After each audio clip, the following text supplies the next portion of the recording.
Today I'm going to show you how to make ultimate homemade beef burritos. Okay guys, here we go. Here's what I've got going on already. I already started to cook off about a pound of ground beef. 80-20 is fine, nothing fancy, alright? And the good thing about this recipe is that not only is it packed with flavor, it costs less than $10, alright? So now to this I'm going to add some kosher salt and some coarse ground black pepper. We're just going to stir that in here. And we'll cook this off 3-4 more minutes till it's no longer pink.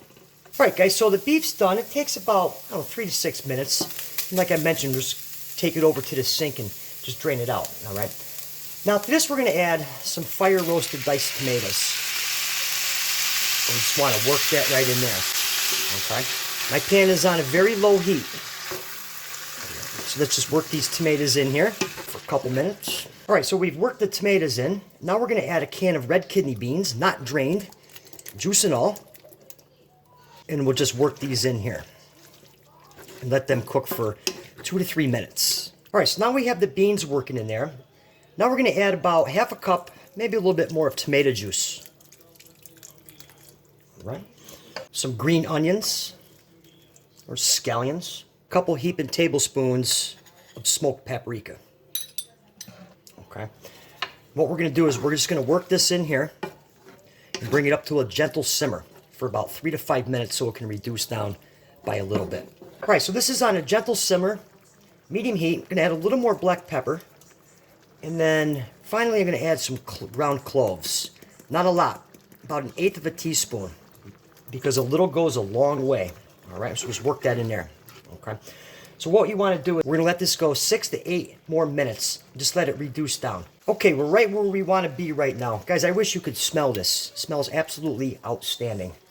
Alright, our final ingredient, we got some cheddar cheese and a mixture of Mexican shredded cheese. Burner on the lowest setting possible, and we're just going to work this in so the cheese can melt. Alright guys, cheese is melted. Oh, doesn't that look outstanding? Look at that right there. Okay, burner off, and what you want to do now is we're just going to let this hang out for a couple minutes. And I'll show you what I like to wrap it up in. Alright guys, here I have a nice fresh, warm pita bread, alright? And to that we're going to add our nice mixture here, which I mentioned you want to let it rest for a couple minutes because it'll actually set, okay? And then finally I like to add a couple more green onions, scallions. Here's where you could add sour cream, guacamole, whatever you like. And we're just going to give it a nice gentle roll up, just like that. All right, let's get into it. Okay, guys, let's get into this right now.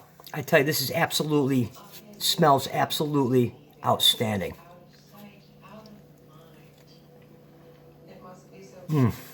Guys, this is one absolutely great recipe.